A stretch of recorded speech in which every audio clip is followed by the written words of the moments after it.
મહત્વની અપડેટ આવી રહી છે। આ બ્રિજ દુર્ઘટનાને લઈને બેદરકારી દાખવનારાઓ સામે આંખ ખોલીને પહેલા તો આ દ્રશ્યો તમે જોઈ લો। ન્યૂઝ કેપિટલે 19 એપ્રિલે જ આ સમગ્ર મામલે એક અહેવાલ બતાવ્યો હતો। 82 દિવસ પહેલા ન્યૂઝ કેપિટલે પોતાની જવાબદારી નિભાવી હતી। ખખડધજ ગંભીરા બ્રિજને લઈને અમે એક વિશેષ અહેવાલ રજૂ કર્યો હતો। જવાબદાર તંત્રને ઊંઘમાંથી ઉઠાડવા માટેનો આ અહેવાલ અમે રજૂ કર્યો હતો। 82 દિવસ પહેલાની જ વાત છે। ગંભીરા બ્રિજને સમારકામની જરૂરિયાતને ખૂબ જ જરૂર છે તેવું આ વાત આ નિંદ્રાધીન તંત્ર સમજી નથી શક્યું અને જેના કારણે આજે આ ઘટના બની છે। આ અહેવાલની ગંભીરતા સમજી હોત તો પણ આ દુર્ઘટના કદાચ આજે ન બની હોત। જે દિવસે 19 એપ્રિલે અમે અહેવાલ રજૂ કર્યો ત્યારે જ જો પગલાં લઈ લેવામાં આવ્યા હોત તો આજે આ દિવસ જોવાની નોબત ન આવી હોત। 82 દિવસ પહેલાનો અહેવાલ જેની આ તસવીરો અમે આપને બતાવી રહ્યા છે અને તે બાદ આજની આ તસવીર જુઓ। એક જવાબદાર મીડિયા તરીકે અમે અમારી ફરજ તો નિભાવી પણ આ નિંદ્રાધીન તંત્ર પોતાની ફરજ નિભાવવામાં ઊણું ન ઉતર્યું અને આજે આ ઘટના આપણે જોવી પડી। નિર્દોષ લોકોએ પોતાનો જીવ ગુમાવવો પડ્યો। કેટલાય પરિવારના આધાર સ્તંભ આમાં ખોવાયા હશે। બ્રિજ દુર્ઘટનાને લઈને બેદરકારી દાખવનારાઓ આ પોતાની આંખ ઉઘાડીને આ દ્રશ્યો તમે જુઓ કારણ કે તમારા જ પાપે આજે આ લોકોને આ નિર્દોષ લોકોને પોતાનો જીવ ગુમાવવો પડ્યો છે। 19 એપ્રિલે જ અમે અહેવાલ બતાવ્યો હતો। 82 દિવસ પહેલાની જ વાત છે। 82 દિવસ પહેલા કદાચ તમે જાગ્યા હોત અને આ બ્રિજનું યોગ્ય રીતે રિપેરિંગ કામ કરવામાં આવ્યું હોત, થીગડા મારીને નહીં યોગ્ય રીતે રિપેરિંગ કામ કરવામાં આવ્યું હોત તો આજે આ ઘટના ન બની હોત। અમે તો અમારી જવાબદારી નિભાવી પણ તમે તમારી જવાબદારી નથી નિભાવી શક્યા એટલે આજે અમારે આ દ્રશ્યો બતાવવા પડી રહ્યા છે। ખખડધજ ગંભીરા બ્રિજના આ દ્રશ્યો અત્યારે ગુજરાતની જનતા જોઈ રહી છે।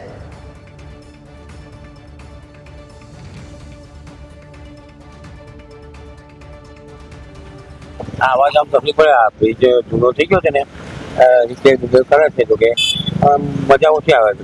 રસ્તો થોડો ઉબડ ખાબડ છે, વ્યવસ્થિત કરવા જેવો છે। હવે જૂનો થઈ ગયો સાહેબ બ્રિજ તો લાગે ને હવે જૂનો કેટલા વર્ષ થયા એને 40-45 વર્ષ થયા છે। થોડી જર્જરી થઈ ગઈ છે। અમુક કરવા જેવો છે, રિપેર કરવા જેવો। રસ્તા તો બીજો બ્રિજ બનાવે તો સારું હોય, જવામાં તકલીફ ઓછી થાય। મોટા વાહનો જાય છે, જવામાં તકલીફ પડે। હું પીપળીથી આવું છું। અહીં અવર જવરમાં પ્રોબ્લેમ થાય। ખાડા ટેકરા બહુ છે, રોડની સ્થિતિ એકદમ ખરાબ છે, બ્રિજની હાલત ગંભીર છે, આમ હલતો જ છે, ખાડા ટેકરા વધારે છે, ઉપરથી નીકળે જ્યાં હલતો હોય એવું લાગે। બ્રિજ નવો બનાવવા બસ રસ્તો તો એવો જ છે, બહુ એમાં કઈ મજા છે નહીં। બોરસદ તાલુકામાં વ્યવસ્થિત થઈ ગયા છે પણ આ બાજુ પાદરા બાજુ થોડા ખરાબ છે। હું 2 વર્ષથી બધા કહે છે જ ને કઈ કોઈ સુધારે છે।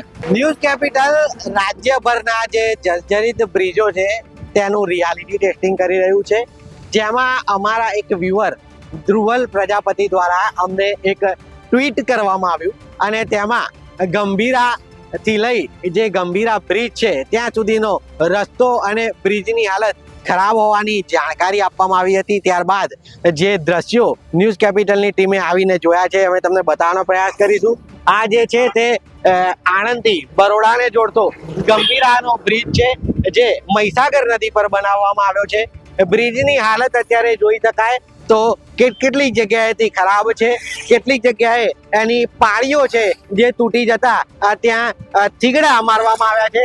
તો કેટલાક જોઈન્ટ છે તે જોઈન્ટ પર ભારે વાહનો પસાર થાય ત્યારે રીતસરનું વાઇબ્રેશન આવતું હોય તેવું જોવા મળી રહ્યું છે। હું તમને કેટલાક એવા પણ દ્રશ્યો બતાવીશ કે બ્રિજની બાજુમાં જે વોકવે બનાવવામાં આવ્યો છે તે વોકવેમાં પણ અત્યારે મોટી ગેપ જોવા મળી રહી છે જે જોઈ શકાય છે અને ગેપમાં જે છે તે સળિયા પણ અત્યારે નજરે પડી રહ્યા છે। આ જે સ્થિતિ છે તે બતાવે છે કે આગામી દિવસોમાં બ્રિજની હાલત વધારે ખરાબ થઈ શકે છે। જોઈ શકાય છે આ જે જોઈન્ટ છે તે જોઈન્ટમાં પણ જે સળિયા છે તે અત્યારે કેટલાક ઠેકાણે જોવા મળી રહ્યા છે। કેમેરામેનને વિનંતી કરીશ કે તે નજીક આવે અને નજીકથી આ સળિયા બતાવવાનો પ્રયાસ કરીશું આપને। આ જે જોઈન્ટ છે તે જોઈન્ટ અત્યારે જ્યારે ભારે વાહનો અહીંયાથી પસાર થાય ત્યારે અમને પણ જાણે કે અહીંયા ઊભા રહ્યા હોય તો કોઈ ઝૂલા ઉપર ઊભા હોય તેવી ફિલિંગ્સ આવી રહી છે। ત્યારે જો દ્વિચક્રી વાહન ચાલકો અહીંયાથી પસાર થાય અને તેમની બાજુમાંથી ભારે વાહન જ્યારે નીકળે ત્યારે તેમની શું સ્થિતિ થતી હશે તે અહીંયા ઊભા પણ અમે અત્યારે ફીલ કરી શકીએ છીએ। ત્યારે જવાબદાર જે તંત્ર છે તે આ બ્રિજની મુલાકાત લે અને જે કોઈ પણ તેમાં ખામી હોય તે દૂર કરે તે જરૂરી છે। યોગિંદરજી, ન્યૂઝ કેપિટલ, આણંદ।